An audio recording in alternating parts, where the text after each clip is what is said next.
오늘 날씨가 굳어서 그런지 우리 성도님들이 많이 못 나오신 것 같으네요. 신문에서 우리 한국 사람들을 평가한 그런 다른 나라와 비교해서 평가한 그런 신문 이 사설을 본 적이 있는데요. 결론은 뭐냐 하면 대한민국의 사람들이 굉장히 부지런하다는 거예요.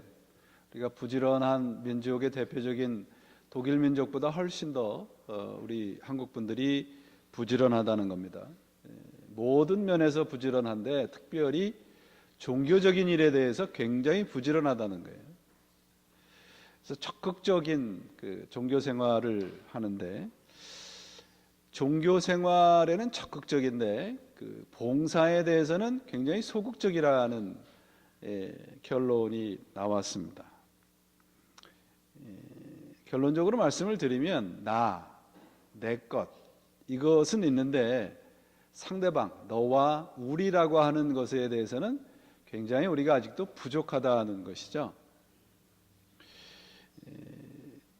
봉사라는 것은 이제 상대방과 이렇게 함께 가는 거잖아요. 봉사 그러면 우리는 흔히 우리 교회로 얘기하면 부엌에서 설거지 하는 거, 성가대 일을 하는 거, 그런 것도 봉사죠. 그러나 포괄적으로 얘기하면 봉사라는 것은 이렇게 다른 사람, 너라는 다른 사람과 함께 가서 우리를 만드는 거예요. 우리라는 we 커뮤니티를 만드는 겁니다. 그래서 봉사라는 것은 내가 하지 않으면 상대방이 아파하는 거예요. 그러나 아주 이율배반적, 아이러니컬하게도 내가 봉사를 하면 누가 아플까요? 봉사를 하지 않으면 상대방이 아프고 내가 봉사를 하면 누가 아플까요? 내가 아파요. 내가. 그래도 해야 되는 겁니다. 결국 우리 신앙생활이라고 하는 것은, 봉사로 우리가 결론을 내리는 신앙생활이라는 것은 나를 잊고 상대방을 높여주는 훈련인 것이죠. 신앙에 봉사가 필요한 이유가 바로 이겁니다. 결국 신앙적인 인격을 갖추게 해주는 훈련이 봉사인 셈인데, 그 봉사에 곧 우리가 신앙적인 인격을 갖춰가는데 신앙의 논리나 이론을 적용하는, 곧 우리가 가지고 있고 알고 있는 신앙적인 논리나 이론을 우리 삶에 적용하는 훈련이 없이는 그 신앙은 무의미하다는 것입니다. 성경을 우리가 올해부터 여러분들이 이렇게 차근차근 읽어 나가시는데, 이번이 두 번째니까 성경을 읽어 나가시면서 조금 아주 정독을 하셨으면 참 좋겠어요. 그러면 성경에서 말씀하시는 어떤 성경적인 이론, 신앙적인 이론 다음에 항상 뭐가 나오냐면 적용 훈련이 나와요. 오늘 이 예수님의 가르침이 핵심인 산상수훈도 마찬가지입니다. 단순한 어떤 신앙의 논리, 그걸 가르치는 지침서가 아니라는 거예요. 그 말씀한 대로 살아야 되는 것입니다. 곧 변화를 요구하고 있어요. 우리 자신의 변화가 없는 신앙은 무의미하다는 겁니다. 그래서 오늘 본문이 있는 마태복음 7장에서부터는 구체적인 신앙의 어플리케이션, 적용을 우리들에게 가르쳐주고 있습니다. 이 7장은 예수님의 산상수훈의 마지막 장입니다.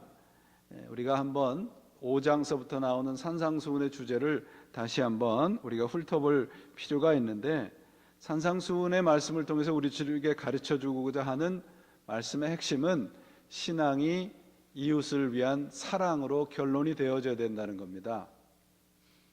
팔복으로 말씀하는 그 팔복의 그 참된 축복, 그것은 뭐냐 하면 영혼에 관한 것으로 우리가 하나님께 속해 있는 것이 복이지 세상에서의 형통과 성공이 복이 아니라는 거예요. 마태의 관심은 예수님이 어떤 분이냐에 있었어요.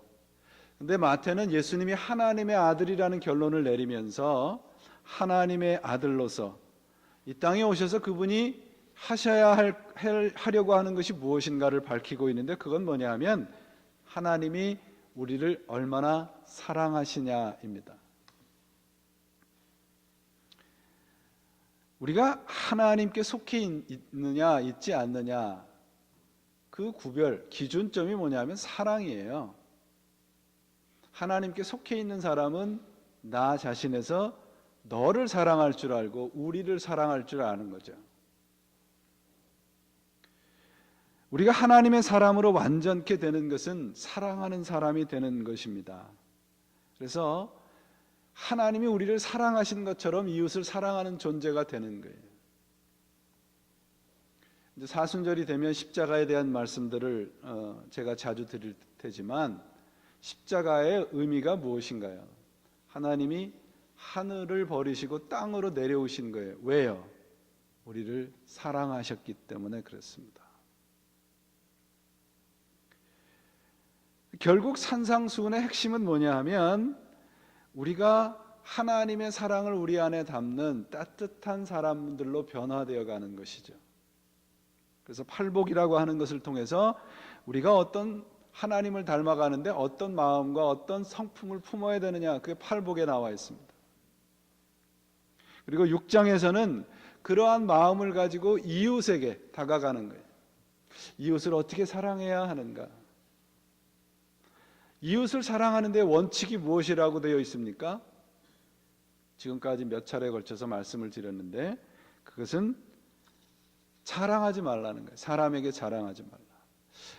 마태복음의 우리말 성경에 외식하지 말라는 그 외식은 연기하지 말라는 거예요. 쇼업하지 말라는 겁니다. 세상에서 인정을 못 받는다 할지라도 사람에게 보이려는 신앙을 갖지 말고, 하나님이 우리의 먹을 것과 입을 것을 챙기시고 필요한 것을 더하여 주신다는 것을 믿어라, 그런 말입니다. 곧 하나님이 우리 인생 전체의 마스터 플랜을 갖고 계신다는 거죠. 그것에 대한 믿음을 갖는 것이 참다운 것입니다. 그런데 이런 신앙을 가지고 이런 하나님의 마음을 품고 세상을 향해 나가면 세상이 웰컴해가지고 내가 배우고 훈련한 것을 그대로 똑같이 적용을 할 수 있습니까? 없습니까? 쉬워요? 어려워요? 어렵습니다. 저 대답은 해보신 분만 대답을 할 수 있어요. 안 하신 분들은 어려운지 쉬운지를 몰라요. 근데 우리는 다 어려운 줄 알아요. 어렵습니다. 당연히 어려워요. 그래서 우리가 신앙을 자꾸 조금 더 우리 마음에, 우리의 습관에 맞게 신앙을 자꾸 조작을 하는 그런 거예요. 그런 습관이 우리들 안에 있습니다. 그것에 대한 말씀이 오늘 7장에 나오는 말씀이에요. 그래서 신앙을 조금 쉽게 적용하려고 우리가 알고 있는 성경적인 이론, 예수님의 가르침을 커트라인으로 갖고 있어요. 그런데 성경은 하나님의 말씀, 예수님의 가르침을 커트라인으로 말씀하시는 것이 아니라 가이드라인으로 말씀하고 있어요. 커트라인과 가이드라인이 어떻게 달라요? 커트라인은 그 커트라인에 올라오지 못하면 어떻게 돼요? 잘라버려요. 가이드라인은 어떻게 해요? 내가 지금 이 정도의 수준에 있는데 여기에 많은 사람들이 이 밑에 있어요. 그럼 이 정도의 수준에 이르기까지 함께 가주는 것이 가이드라인이에요. 성경은 함께 가주는 거예요. 신앙은 내가 이만큼에 있다는 것을 자랑하지 않는 겁니다. 그것을 오늘 말씀에서 판단하지 말라는 거예요. 비판하라, 비판하지 말라는 비판하지 말라는 비판이라는 단어와 외식하지 말라는 외식이라는 단어가 그래서 같은 의미를 가져요.